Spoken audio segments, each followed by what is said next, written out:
¿Sabías que en 1923, mientras ciudades como Nueva York y Londres se ahogaban con el humo de motores a gasolina, la Ciudad de México era distinta? Aquí no había ese ruido ensordecedor, no había esa nube negra sobre las avenidas. Tranvías eléctricos silenciosos recorrían 318 kilómetros de vías, conectando el Zócalo con pueblos lejanos. Y las familias más acomodadas conducían coches eléctricos importados. Baker Electric, Detroit Electric, vehículos silenciosos, limpios, elegantes. Era el símbolo de estatus máximo. Si tenías dinero, no querías un coche a gasolina sucio que había que arrancar a manivela. Querías electricidad. México estaba décadas adelante de su tiempo. Pero a partir de 1921, una nueva realidad empezó a imponerse. México se convirtió en el segundo productor de petróleo del mundo. Y eso lo cambiaría todo. Esta es la historia de cómo el oro negro enterró el futuro eléctrico de México.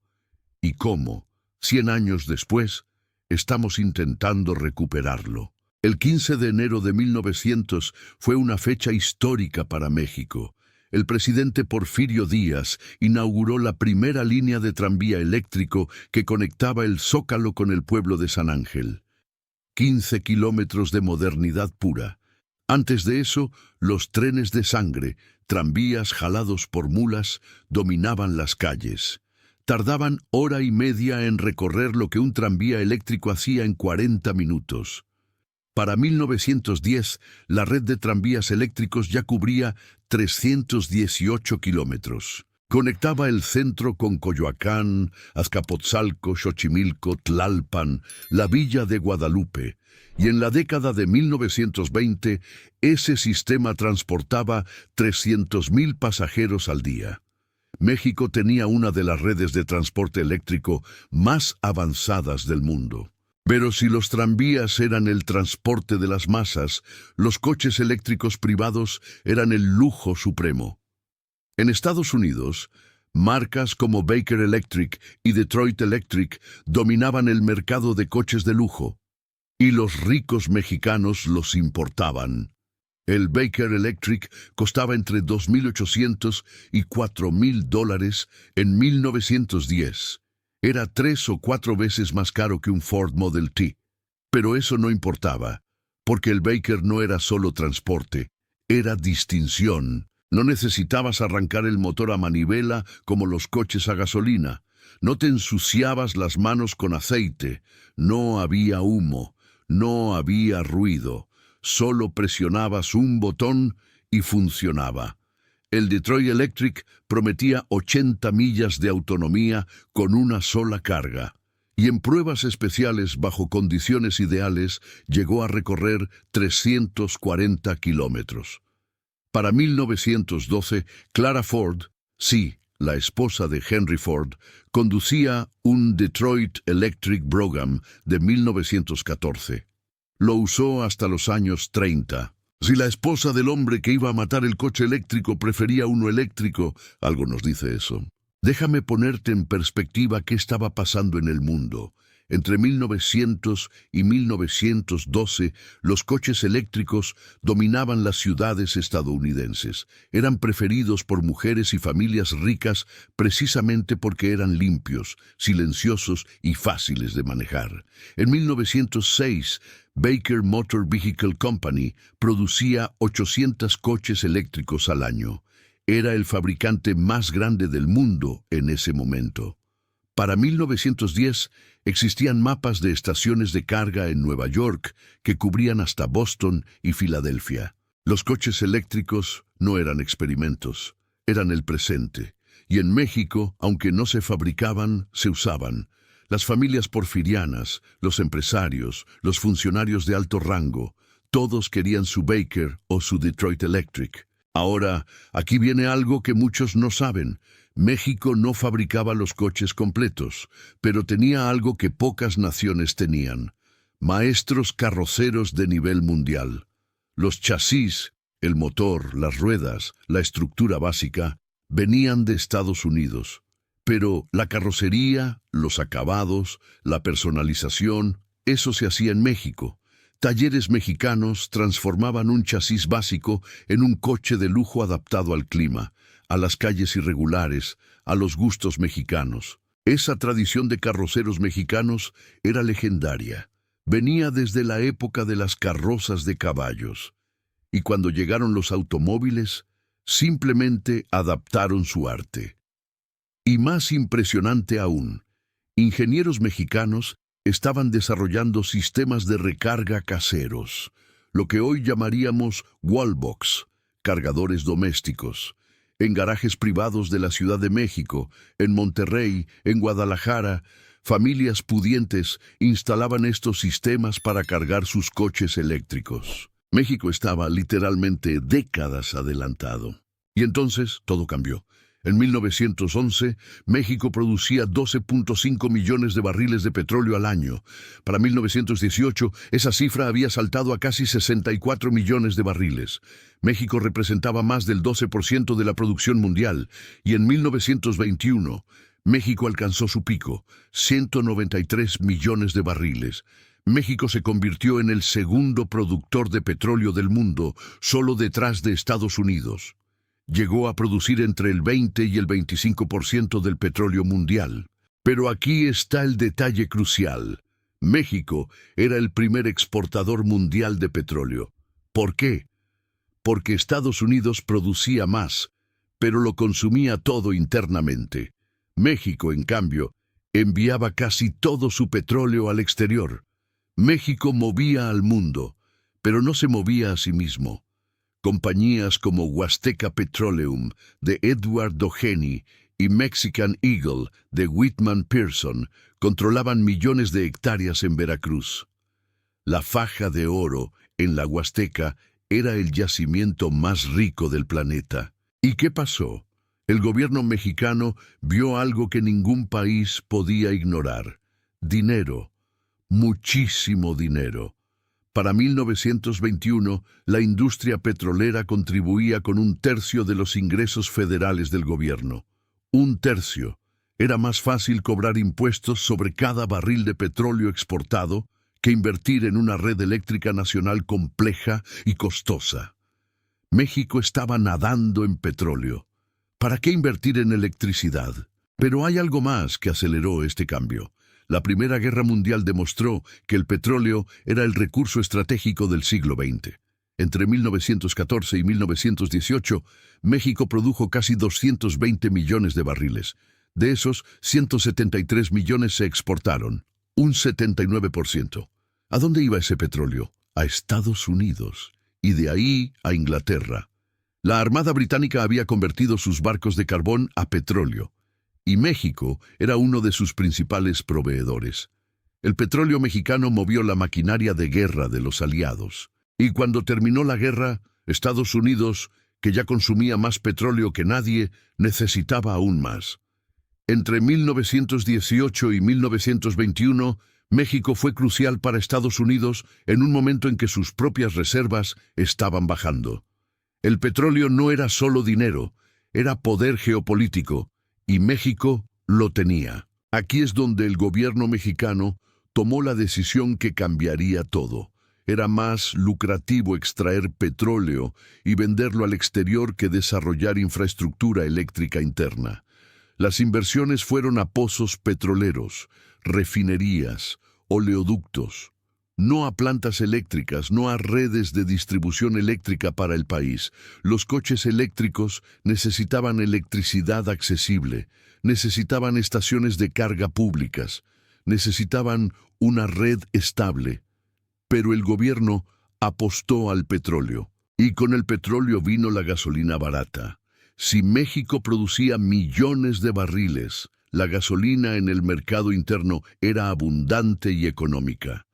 ¿Por qué alguien pagaría $4,000 por un Baker Electric cuando podía comprar un Ford Model T por $360 que funcionaba con gasolina baratísima? Y aquí entra el villano perfecto de esta historia, Henry Ford, no por mala intención, sino por eficiencia brutal. En 1908, Ford lanzó el Model T, precio inicial, $825. Pero Ford tenía un plan. En 1913 introdujo la línea de ensamblaje móvil en su fábrica de Highland Park.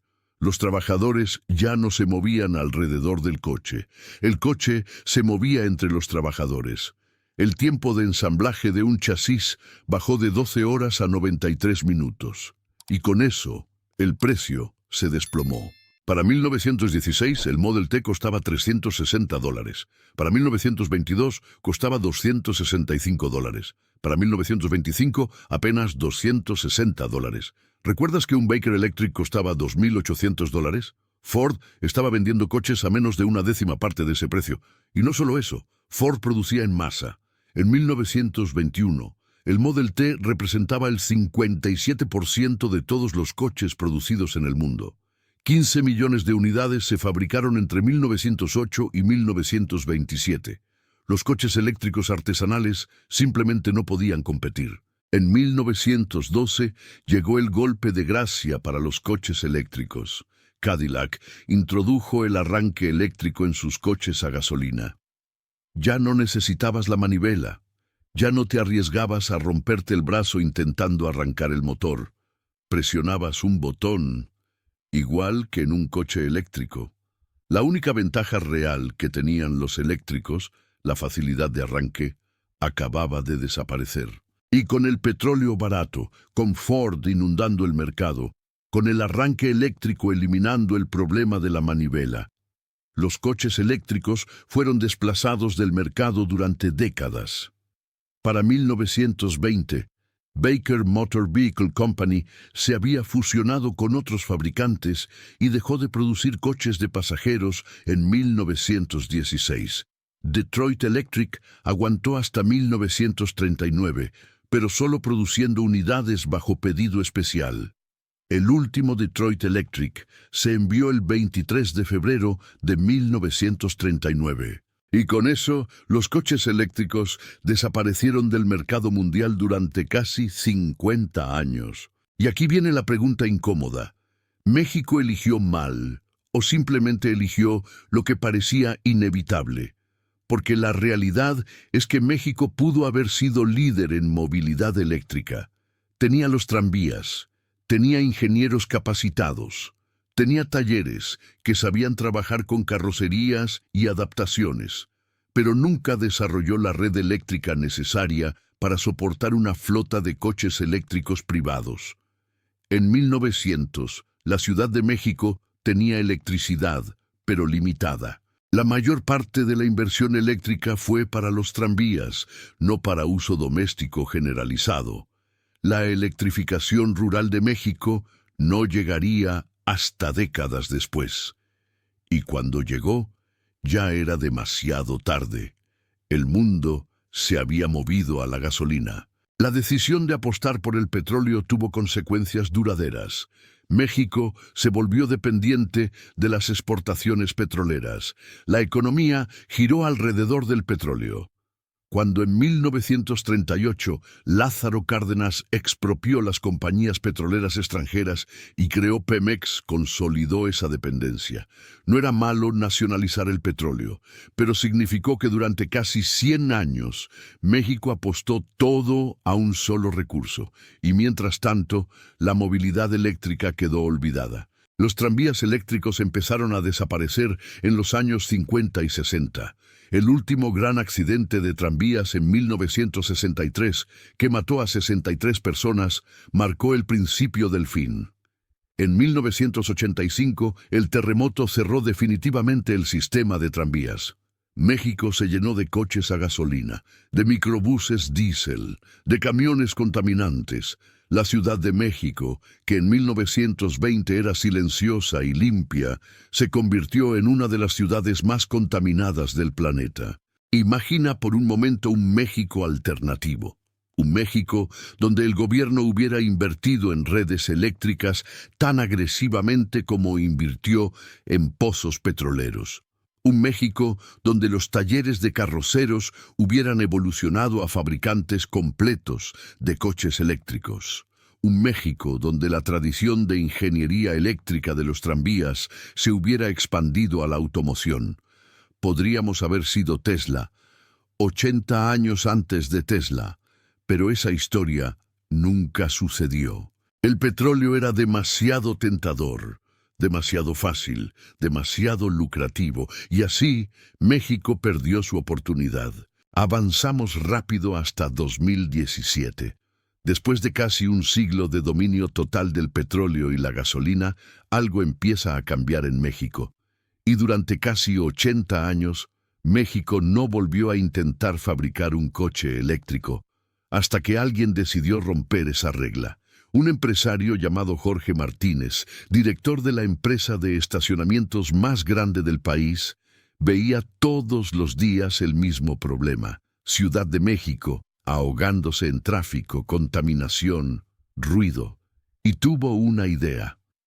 ¿Por qué no crear el primer coche eléctrico mexicano? No importaba que Tesla ya existiera, no importaba que Nissan Leaf ya estuviera en el mercado. La pregunta era, ¿puede México fabricar sus propios coches eléctricos? Martínez se asoció con ingenieros eléctricos y mecánicos, y en 2017 fundó Sacua. El nombre viene de un ave endémica del sureste de México, la Sacua u oropéndola, que supuestamente era la favorita del emperador Moctezuma, un guiño a la historia mexicana, un símbolo de que esto era genuinamente mexicano. En 2018, Sacua inauguró su planta de ensamblaje en Puebla. Y aquí viene lo interesante, el proceso es artesanal. Cada coche se ensambla a mano. ¿Te suena familiar? Es exactamente lo que hacían los carroceros mexicanos en los años 20 con los Baker y Detroit Electric importados. Un siglo después, México vuelve a sus raíces artesanales. Sacua lanzó dos modelos, el MX-2 y el MX-3, coches urbanos compactos, 2 plazas, velocidad máxima de 85 km/h, autonomía de 160 a 200 kilómetros. No son coches para autopista, son coches para la ciudad, para el tráfico diario, para los mandados. Precio, 569,000 pesos en 2019, cerca de 600,000 pesos actualmente. Es caro para el mexicano promedio, no vamos a negarlo, pero es más barato que un Tesla Model 3 o un Nissan Leaf. Lo fascinante de Sacua es que la electrónica del coche se desarrolló en México. No es un coche chino rebrandeado, no es un diseño europeo con etiqueta mexicana. La tecnología de control, el sistema de baterías, la integración, todo eso se hizo en Puebla. Tienen independencia tecnológica, son dueños de esa tecnología, y el objetivo de largo plazo es tener el 100% de las piezas fabricadas en México, algo que ninguna marca en el mundo ha logrado completamente. Actualmente, la carrocería es de la empresa francesa Châteauneuf, pero la motorización y ensamblaje final son 100% mexicanos. Sacua enfrenta los mismos problemas que enfrentaron Baker y Detroit Electric hace 100 años. Precio. Los coches artesanales son caros de producir. Infraestructura. Aunque hay más estaciones de carga que en 1920, México sigue sin tener una red suficiente. Percepción. Confías en un coche mexicano cuando puedes comprar uno alemán, japonés o coreano con 100 años de tradición automotriz. Pero Sacua ha vendido más de 100 unidades. Ha creado una comunidad de usuarios leales. Ha demostrado que funciona. Y en 2025 planean lanzar 5 nuevos modelos. En octubre de 2024, la presidenta Claudia Sheinbaum anunció que su gobierno impulsará a Olinnia, otro proyecto de coche eléctrico mexicano. Algunos criticaron que presentara a Olinnia como el primero, cuando Sacua ya llevaba años en el mercado. Pero en realidad no importa. Lo importante es que finalmente el gobierno mexicano está viendo la movilidad eléctrica como prioridad. Después de 100 años apostando solo al petróleo, México está reconociendo que el futuro es eléctrico. Y aquí está la ironía brutal de toda esta historia. En 1920, México tenía petróleo, pero apostó por él y abandonó la electricidad. En 2025, México tiene petróleo, pero el mundo entero está abandonando el petróleo por la electricidad. Estamos tratando de recuperar lo que tiramos hace un siglo. SACUA es, sin saberlo, la continuación de aquellos ingenieros mexicanos que en los años 20 instalaban sistemas de recarga caseros para Baker Electrics. Es la continuación de aquellos carroceros que adaptaban chasis importados a las necesidades mexicanas. Es la prueba de que México puede fabricar coches eléctricos. Siempre pudo. Solo lo olvidamos por 100 años. Esta historia nos enseña algo fundamental sobre las decisiones económicas. En 1920, apostar por el petróleo parecía la decisión obvia. Era abundante, era valioso, era estratégico, pero esa decisión cerró un futuro alternativo. Un futuro donde México pudo haber sido líder mundial en movilidad eléctrica. Un futuro donde nuestras ciudades nunca se hubieran ahogado en smog. Un futuro donde nuestra economía no dependiera de un solo recurso agotable. Pero aquí está lo bueno. Tenemos una segunda oportunidad. El mundo entero está volviendo a los coches eléctricos, y esta vez México tiene que estar preparado. SACUA demostró que se puede, que hay talento, que hay capacidad técnica. Lo que falta es inversión, infraestructura, apoyo gubernamental consistente y, sobre todo, cambiar la mentalidad. Durante un siglo, los mexicanos creímos que no podíamos fabricar coches, que solo podíamos ensamblar diseños extranjeros. Pero eso es falso. Los mismos ingenieros que en 1920 adaptaban Baker Electrics viven hoy en los ingenieros de SACUA. La misma tradición de carroceros artesanales vive en las manos que ensamblan cada MX2 y MX3 en Puebla. México siempre tuvo la capacidad. Solo necesitábamos recordarlo. Si ves un SACUA en las calles, no es solo un coche eléctrico mexicano. Es la historia de lo que pudimos ser. Es el recordatorio de una decisión tomada hace 100 años que cambió nuestro destino. Es la prueba de que nunca es tarde para corregir el rumbo. En 1923, México fabricaba coches eléctricos. Bueno, los adaptaba, los mejoraba, los hacía funcionar en nuestras calles, hasta que el petróleo lo desplazó. Pero 100 años después, estamos de vuelta. Y esta vez no vamos a cometer el mismo error. El futuro es eléctrico y México finalmente está listo para ser parte de él.